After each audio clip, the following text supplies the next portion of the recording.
पुरानी हवेली का राज। अली एक नौजवान था जिसे अचानक अपने दादा की वफात के बाद एक पुरानी और वीरान हवेली विरासत में मिलती है। ये हवेली शहर से दूर एक गांव के किनारे है, पर वाक़िअत थी और इलाके में उसके बारे में मुख्तलिफ खौफनाक कहानियां मशहूर थीं। कहा जाता था कि उस हवेली में सदियों पहले अजीब व गरीब वाक़ियात पेश आए थे और कोई भी उसमें ज्यादा देर तक नहीं रह पाता। अली अपनी जिंदगी में कुछ नया करने के ख्याल से हवेली में जाकर रहने का फैसला करता है। वो जानता था कि गांव वालों की कहानियां महज अफवाहें हो सकती हैं और वो इन पर ज्यादा यकीन नहीं करता था। हवेली में पहुंचते ही उसे जगह की खामोशी और प्रासरार माहौल ने हैरान कर दिया। हवेली के बड़े बड़े कमरे, ऊंची छतें और दरख्तों से ढकी हुई राहदारियां उसे माजी के इसरार से जड़ी हुई महसूस हुई। पहली रात अली ने हवेली के एक कमरे में सोने का इरादा किया। रात के वक्त जब वो बस्तर पर लेटा तो उसे दूर से कुछ अजीब आवाजें सुनाई देने लगी, जैसे किसी ने हल्की सी सरगोशी की हो।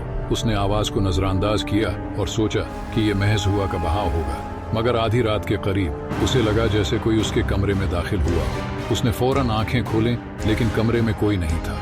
उसने उसे भी अपनी वहम समझा और दोबारा सोने की कोशिश की।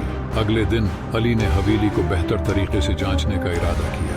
वो हवेली के मुख्तलिफ हिस्सों में गया, मगर एक बंद कमरा उसे कुछ अजीब महसूस हुआ। कमरे का दरवाजा मक़फ़ल था और उस पर पुरानी जंग आलूद चाबी का निशान था। अली को लगा कि शायद ये कमरा कई सालों से बंद है। उसके दिल में तजस्सुस पैदा हुआ कि आखिर उस कमरे में क्या हो सकता है। उसने चाबी तलाश करना शुरू की। आखिरकार एक पुरानी अलमारी में उसे वो चाबी मिली। वो जैसे ही दरवाजा खोलता है, एक ठंडी हवा का झोंका उसके चेहरे पर आता है और कमरे के अंदर की हवा भारी महसूस होने लगती है।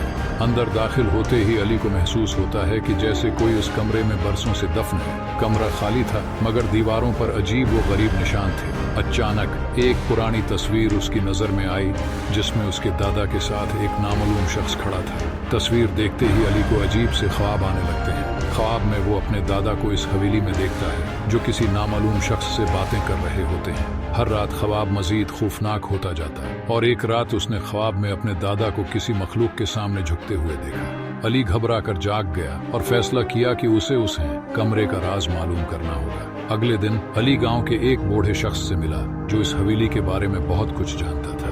बूढ़े शख्स ने उसे बताया कि कई साल पहले उस होटल में कुछ अच्छे और कुछ बराह रास्त वाकयात पेश आए। हवेली में एक जादूगर रहता था, जिसने अली के दादा के साथ एक माहिदा किया था। ये माहिदा हवेली की ताकतूर रूहों को काबू में रखने का था, मगर जादूगर की मौत के बाद वो रूहें आजाद हो गईं और हवेली पर काबिज हो गईं। ये सुनकर अली के दिल में खौफ की लहर दौड़ गई। उसे अब इस हवेली की सच्चाई मालूम हो चुकी थी। उसके दादा ने उसे ये हवेली विरासत में देकर एक बड़ा बोझ उस पर डाल दिया था। अली ने फैसला किया कि वो इस हवेली को हमेशा के लिए छोड़ देगा, लेकिन जब वो हवेली से निकलने लगा तो दरवाजे खुद ब खुद बंद हो गए।